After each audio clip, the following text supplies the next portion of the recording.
has so many things in history strung together, right? You look at Joseph's life as we were, and I'm going to talk about Joseph's life a little bit as well, just briefly, but there is something masterful, isn't there? Whether you see all the events of Daniel's life and how that leads into Esther and Mordecai and their lives, or Jacob's life and Joseph's life, and how God uses them, and etc. We see that over and over again. I want to start out this morning by reading from Genesis chapter 21. We're going to read the first 14 verses of Genesis 21. This is from Abraham's life. And I'll just start at verse 1. It says, "Then the Lord took note of Sarah, as he had said, and the Lord did for Sarah as he had promised. So Sarah conceived and bore a son to Abraham in his old age, at the appointed time of which God had spoken to him. And Abraham called the name of his son who was born to him, whom Sarah bore to him, Isaac. Then Abraham circumcised his son Isaac when he was 8 days old, as God had commanded him. Now Abraham was 100 years old when his son Isaac was born to him. And Sarah said, God has made laughter for me. Everyone who hears will laugh with me. And she said, Who would have said to Abraham that Sarah would nurse children? Yet I have borne him a son in his old age. And the child grew and was weaned, and Abraham made a great feast on the day that Isaac was weaned. Now Sarah saw the son of Hagar the Egyptian, whom she had borne to Abraham, mocking. Therefore she said to Abraham, Drive out this maid and her son, for the son of this maid shall not be an heir with my son Isaac.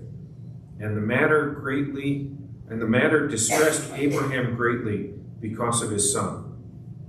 But God said to Abraham, Do not be distressed because of the lad and your maid. Whatever Sarah tells you, listen to her, for through Isaac your descendants shall be named. And of the son of the maid I will make a nation also, because he is your descendant. So Abraham arose early in the morning and took bread and a skin of water and gave them to Hagar, putting them on her shoulder, and gave her the boy and sent her away. And she departed and wandered about in the wilderness of Beersheba. We're going to stop there. I want to talk today about Abraham and this conflict that comes up between him and Sarah and Ishmael. We all have conflict that we deal with, right? And Abraham has conflict as well. This chapter actually talks about 2 different conflicts in Abraham's life, and if we have time, we'll get to the second one at the end of the chapter in his life. This first conflict happens when Isaac is weaned. Now, Isaac is likely about 2 years old when he's weaned, and Ishmael is probably about 16 to 17 years old. Ishmael was 14 years old when Isaac was born. You can kind of get that if you look at Genesis 17 verse 25, states that Ishmael was 13 years old when he was circumcised, and this was a year before Isaac was born. Okay, I mean slightly more than a year, but not much longer than a year. Okay, because God had a very specific time schedule, and so that makes Ishmael somewhere in the 16 to 17 year range. And if I look over the room, there's a lot of former parents. I'm thinking former parents of teenagers around, and you know what it's like to have perhaps a 16-year-old in your house who knows what they're thinking and knows how to express what they're thinking in a way that will certainly get everybody's attention, right? Sometimes not the most gentlest or kindest way, but you're going to know what he thinks or what she thinks.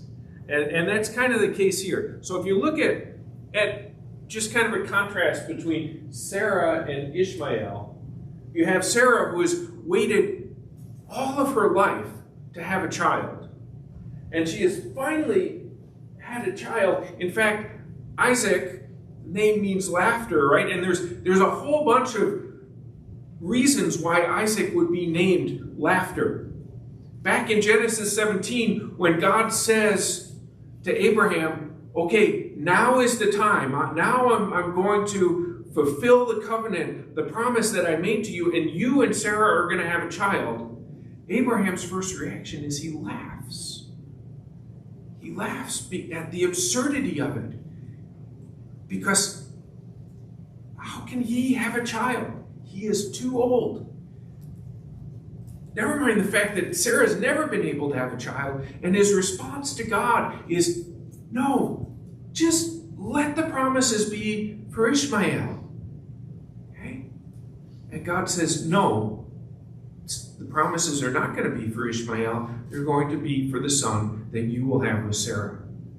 And we know in the next chapter, which happens not too much later, probably maybe within a few weeks, God comes and visits Abraham, and he's having this conversation deliberately within Sarah's hearing, and he talks about, in a year from now, you're going to have a child. You and Sarah are going to have a child. And Sarah is in the tent, and she laughs. It's again, not out of, oh, yay, the day has come, but out of, again, the absurdity of it. Oh, she can't believe it, just like Abraham. And now, when it has happened, this name Isaac, this name laughter, has taken on a new meaning, right? It's not, I can't believe what, I'm laughing because I can't believe what God is saying he's going to do. It's, they've exercised faith. God has done this. Now they're saying, come laugh with me because of the joy that's there. And so they're having this celebration for Isaac, and Ishmael is there. And, if you think about things from Ishmael's perspective, he has perhaps a lot of reasons to not be celebrating that day, right? Abraham is a powerful and wealthy man. And Ishmael is set up to be the inheritor of that. So Ishmael has lived his life saying, one day, all of this, or at least most of this, is going to be mine. And then his little stepbrother comes along, and his life starts to change very drastically. And so he does what 16-year-olds do. He lets people know, I don't think this is so good for me. And he's not very happy for his baby stepbrother. And so Sarah reacts in this situation. And sometimes I read this and I wonder, I think to myself, boy, it seems like Sarah has overreacted. She has not lived through having teenagers yet, and there's a difference between seeing somebody else's teenager and how they act versus having dealt with it yourself and saying, I gotta, kind of reel in my emotions and not be so quick to react. And that's kind of what I think. I don't know if that's the case, but Sarah has this really strong reaction, right? Get this son, get this guy, this maid and her son out of here, because there's not going to be any contention. There's not going to be any contest or any discussion about who is going to get what. get them out. Now think about it from Abraham's perspective. Do you think Abraham wanted Ishmael to leave? He loved Ishmael. This was the son who, when God said, I'm going to fulfill my promises to you, this is the son that he said, can you just let it be for him? I would like him to have the blessing of your promises. And it says here that Abraham was greatly distressed, about this. And Abraham is struggling with what to do. And it doesn't say that Abraham prayed about it. I like to think that he did.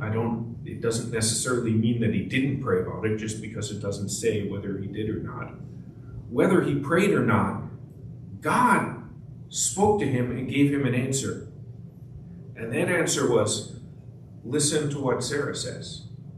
And Abraham has a reason, and that's because it's through Isaac your descendants shall be named. That God's calling and purpose and plan for Abraham's life and the nation that God is building through Abraham, the salvation by faith that God is giving as an example through Abraham, all of that, God's intention is for it to come through Isaac, this child of promise.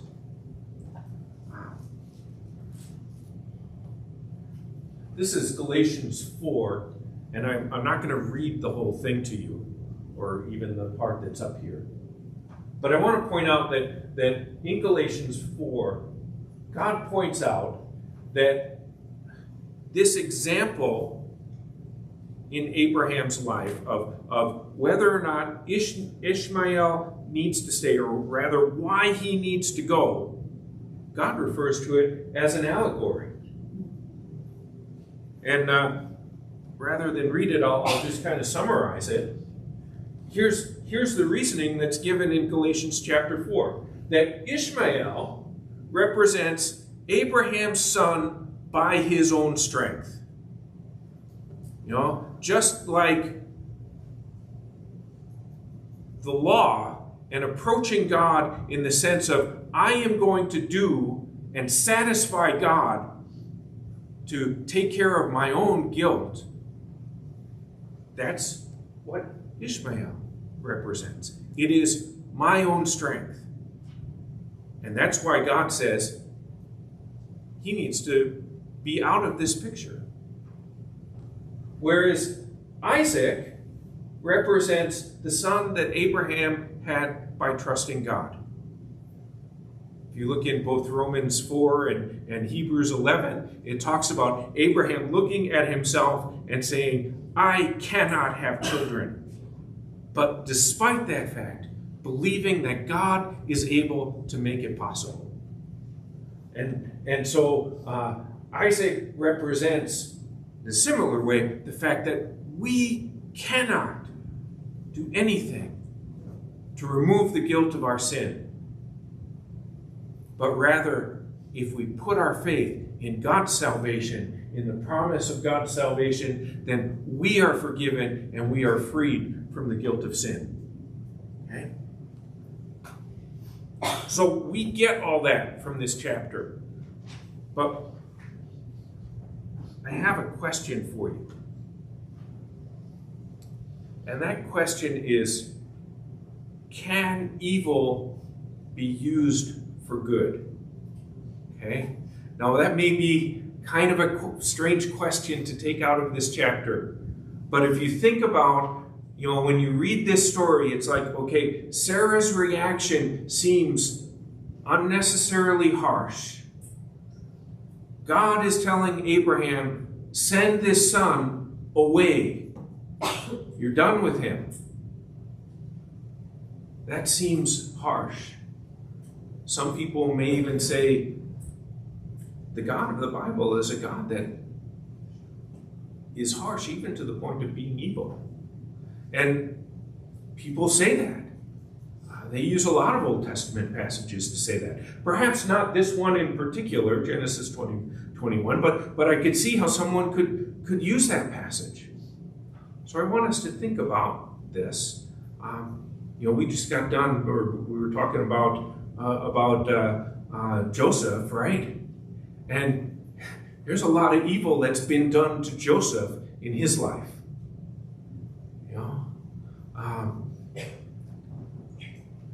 Can evil be used for good? So the guy in the middle there is a guy named Dr. Robert Pozos. Okay, I was trying to find a picture of him online, and the only picture I could find is this one. So this is obviously a YouTube video, and I don't know if any of you recognize the guy on the right, but before Wild Kratts, on PBS Kids, or before Bill Nye the Science Guy, kind of the PBS science-y kind of program was a program called Newton's Apple, and the host was a guy named Ira Plato, and that's the guy in the 1980s sweater vest with the 1980s mustache, and this video is from 1986, and as you can tell, there is a small pool in front of them on stage. It is filled with very cold water, and there's some ice chunks floating around in it. And the guy on the far left is the unfortunate volunteer who is about to, be used as, to explain what happens when the body undergoes hyperthermia. And Dr. Robert Pozos was the leading hyperthermia expert in the United States in the 1980s. And he did his research out of the University of Minnesota, Duluth. So he was a Minnesota boy. I don't know if he was born in Minnesota, but hoorah, we should claim him. I don't know what the Duluth sport team UMD Bulldogs, go Bulldogs or whatever. Here's Dr. Pozos. If you wanted to know anything about hypothermia, this was the guy to ask. Okay, leading expert in the country. What's that? Yes, he specifically was at UMD because of Lake Superior. You're right. That's what he said.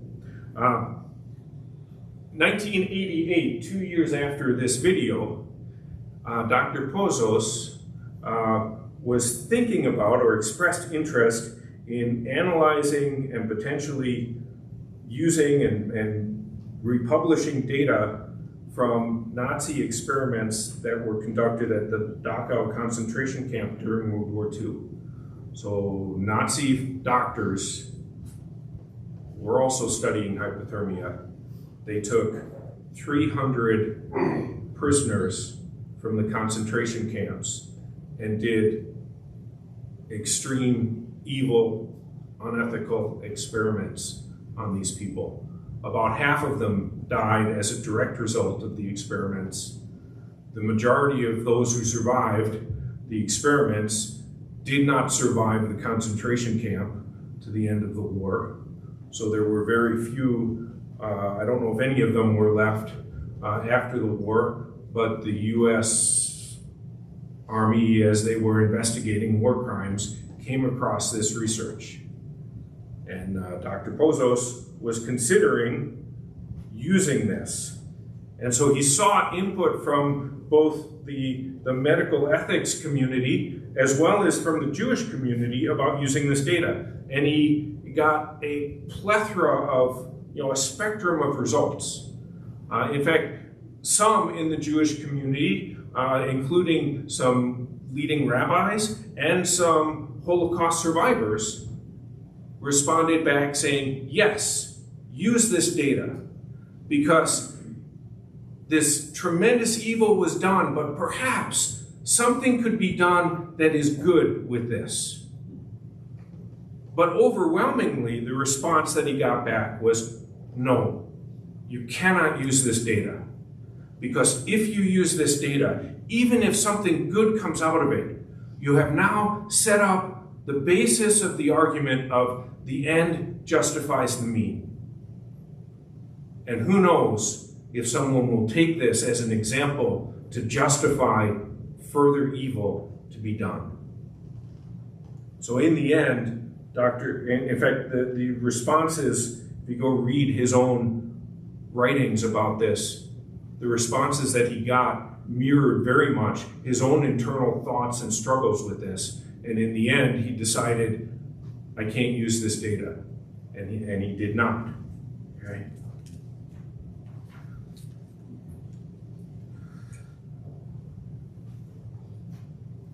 Does God use evil for good? Now, I want to add a verse to this slide before I talk about this slide, because this is a difficult thing to talk about. So I just want to add one verse, maybe two. This verse is from James chapter 1.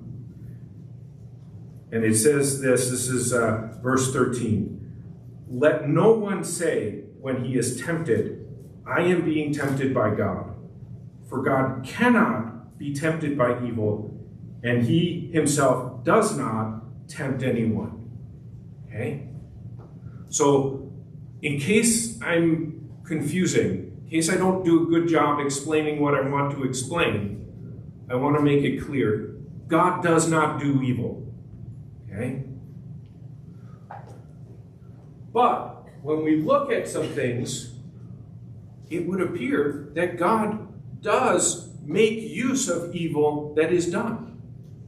So here's an example out of Joseph's life. This is towards the end of Joseph's life. He's having this conversation with his brothers in Genesis 50, and he says, I think we know this verse very well. As for you, he's speaking to his brothers, you meant evil against me, but God meant it for good, in order to bring about this present result and to preserve many people alive. And the people that he's referring to is not just Jacob's offspring and family, but as Brian pointed out, even the Egyptian people. All of them were saved because of this. Okay?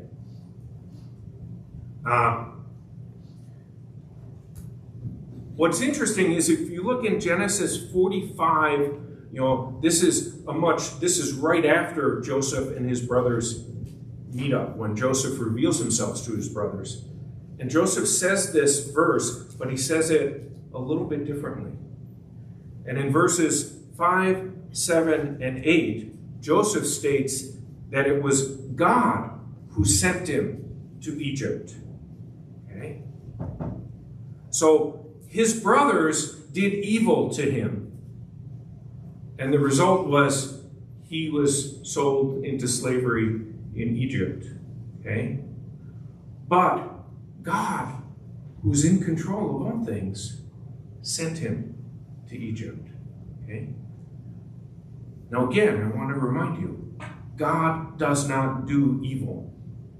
But it is clear that God allows evil to happen and uses what happens for his good. Okay? Hopefully I've explained that right. We have another example from Luke. This is the Lord Jesus talking to his disciples, and he is saying that the Son of Man must be delivered into the hands of sinful men and be crucified, and on the third day rise. So here is another example of God allowing evil to happen and taking that evil and using it for good. Okay? And there are many, many, many, many more examples. So, I don't want to suggest this is the only two. There are many, many many examples. So, if God does use evil to bring about good,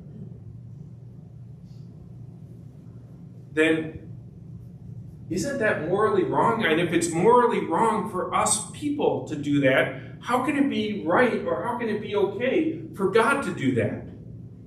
That's kind of the question that we get cornered with and asked to answer sometimes. Well, I think that when people try to corner us, they're not really looking for an answer. They're just trying to get us stuck, right? But here's the answer. It's not wrong for God to do this. That's not wrong. It's not immoral, because we are different from God. And when you take those differences into account, you can see that what is wrong for us to do is not wrong for God to do. Let me give you an example, and I want to be careful, because I'm not saying that God does evil, but certainly the God who is in control of all things could prevent people from doing evil, right? And yet God chooses not to prevent evil from happening. So, 4 things. Number 1, we need to remember that we are not in control of what happens to us. We like to think we're in control, but the reality is that the only thing that we are in control of is how we react to the current situation of what's happening to us. That's it. That's all we can control. Is here's the situation God has put me in, here's the situation I am in, and how am I going to react to it? That's the extent of my control.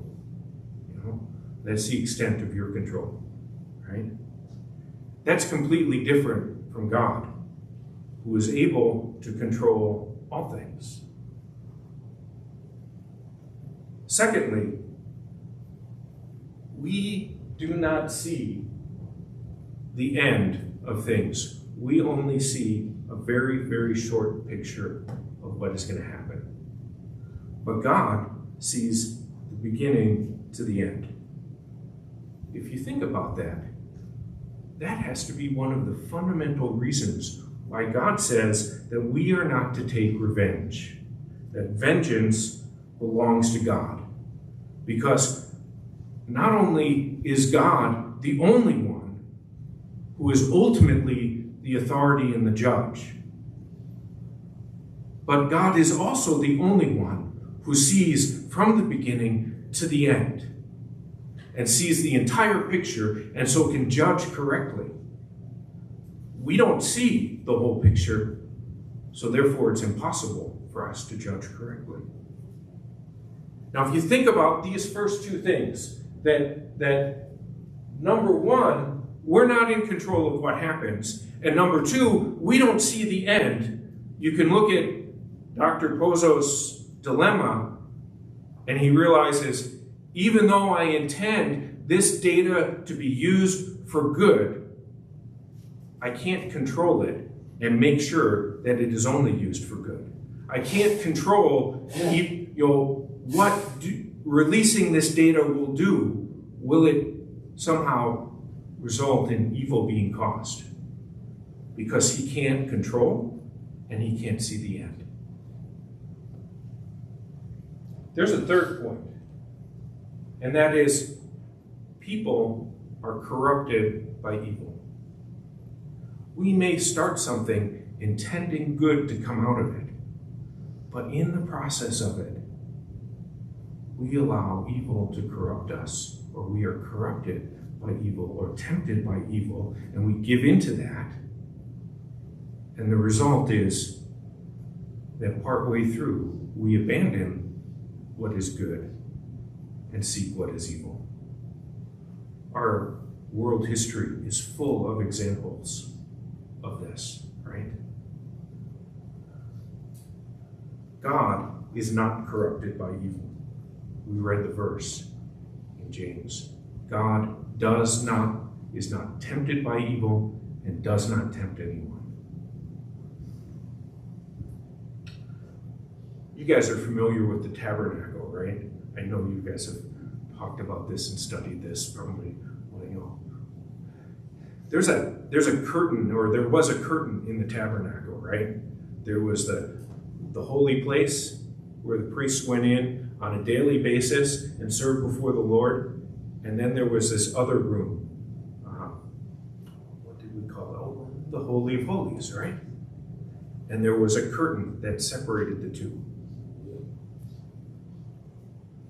Why was the curtain there? Think about that. Was the curtain there to protect God? Because you got these priests who are ultimately sinful, and even though they're doing holy things or whatever, they're still sinful priests, and the Holy of Holies, that's where God's glory dwells. God needs to be protected from these sinful priests? No, of course not. It's the other way around, isn't it? The curtain was not there to protect God. The curtain was there to protect the priests. Because these priests, even entering that room by faith, are still sinful men in the presence of a righteous God. And so they needed protection, right?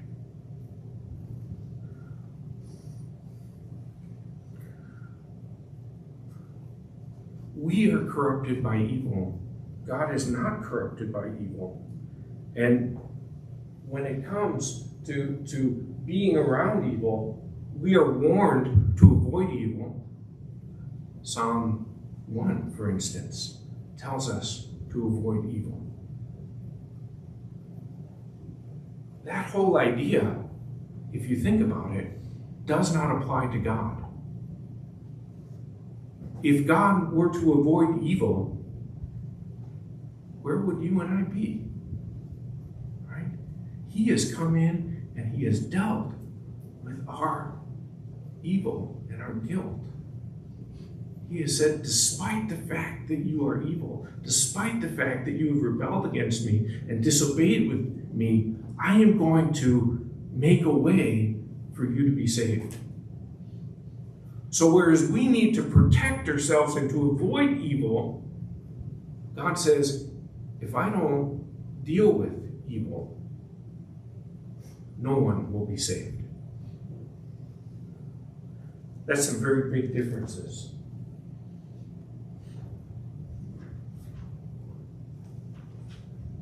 So, how should we respond in a conflict?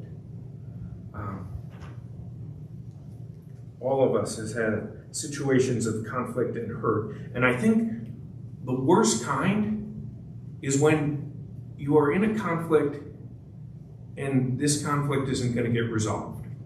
Right? Those are the worst, aren't they? Especially when they're with someone who is a friend or a family. And what do? Sarah and Abraham, there's no place where they said, hey, let's talk this through and agree, right? And Abraham was told by God, listen to your wife. And that seems like the end of the situation.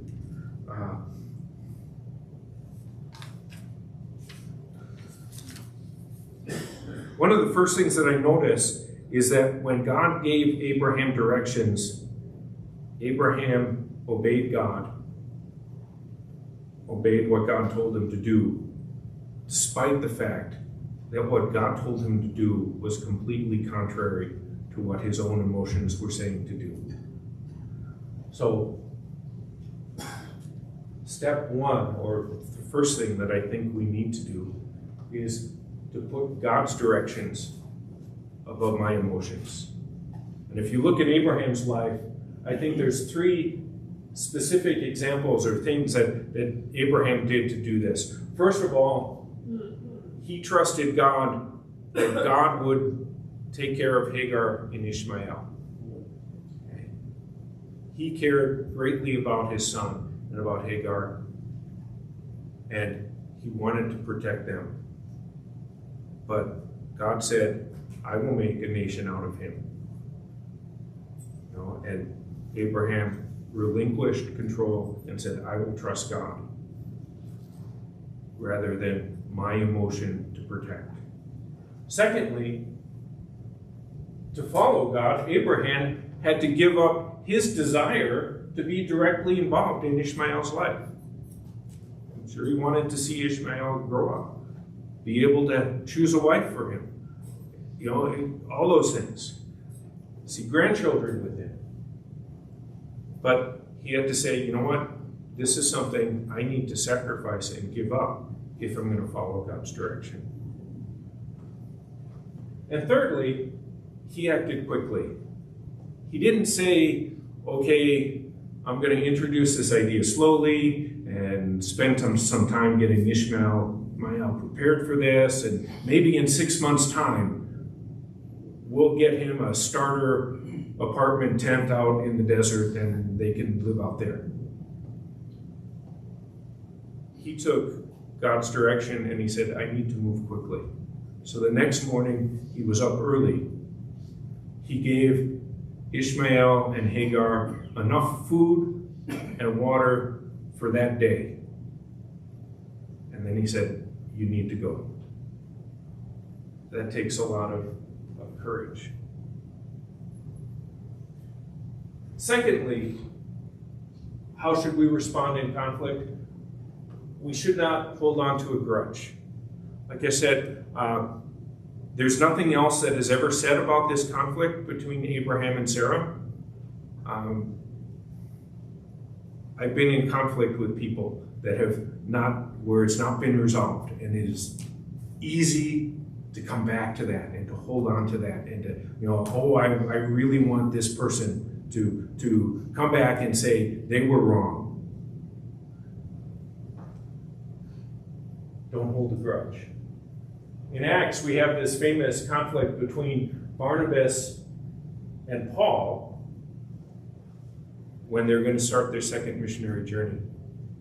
And these are two people who are intimately, they are the closest of friends. They have served the Lord together. They've been arrested together. They've been beaten together in the name of the Lord. They've experienced all that kind of stuff. They get back from their trip, and there's false teaching going on in the churches that sent them out. And they've dealt with that together. And now they are at odds with each other so strongly that the only path forward that they can see is, you go your way and I'll go mine. And it's not resolved. But if you look further, here's a couple of verses. This first one from 1 Corinthians chapter 9. So at the end of the second missionary journey, Paul ends up in Corinth. This letter is written on his third missionary journey. Turns out, or this letter indicates, Barnabas was there as well at the same time Paul was. And they start working together again. And when Paul was arrested and imprisoned in Rome, Mark is with him. And here's the point. Paul's attitude was, I don't need to have resolution for this conflict. I don't need to have some sit-down meeting where you admit that you were wrong and I admit that I was wrong and we all work it out. In the end, if we're working for the Lord and the Lord directs us and we are busy for the Lord, this dispute and all of my emotions with it can just get put aside because we're busy for the Lord instead.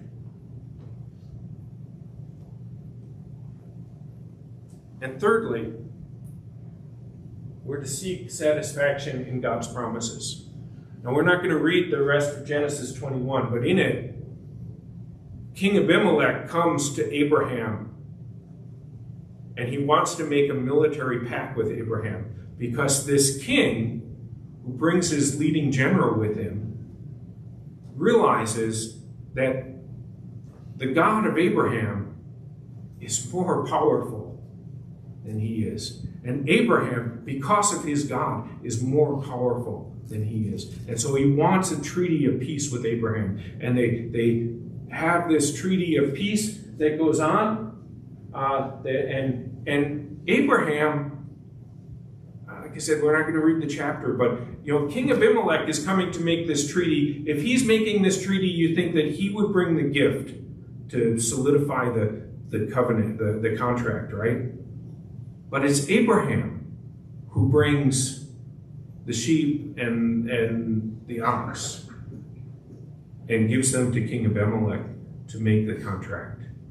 Abraham humbled himself and said, you know what, I'm not gonna get all caught up in what has gone on before us, gone on with us beforehand.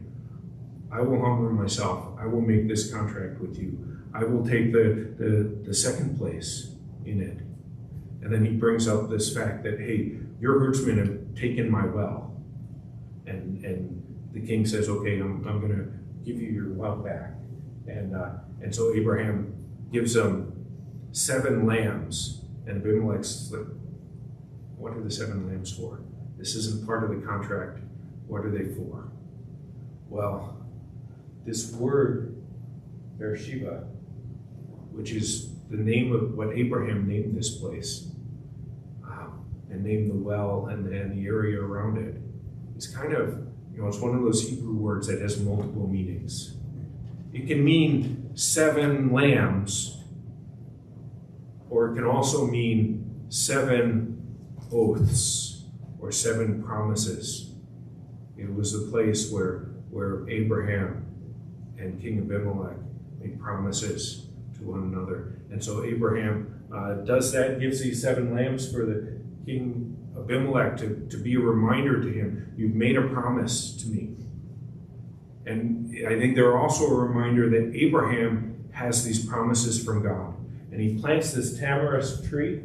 I have a picture of one. As you can surmise, it's a tree that does very well in very harsh conditions. In fact, when I was looking for a picture of a tamarisk tree, I found out in my little internet searches that in the American West, tamarisk trees are not native to North America, but they are an invasive species that DNRs across the western states are trying to figure out how to get rid of this tree, this invasive tree, because it flourishes and puts the other native trees out of existence. It is a tree that is extremely hardy and extremely long-lasting, and Abraham plants this tree, and I think it's almost as if to say, God's promises last forever. I can rely on them. And in the middle of this conflict, I've looked at it and I've said, I'll put what God says above my emotions. And I will not hold on to grudges and feeling like I have to have things made right. But I will stand on what God promises, because his promises last forever. So I hope that is helpful to you. It is something that has been helpful to me. Let's close in prayer. Heavenly Father, truly there is nothing comparable to the promises that come from you. We stand here before you, forgiven, at peace with you, because of the promises that you have made, because of your Son, because of his fulfillment to your promises to us. And we are just amazed with what you do. We thank you, and we ask, Father, as we face conflicts and we want to hold on to them, that we are reminded of you and your promises. Amen.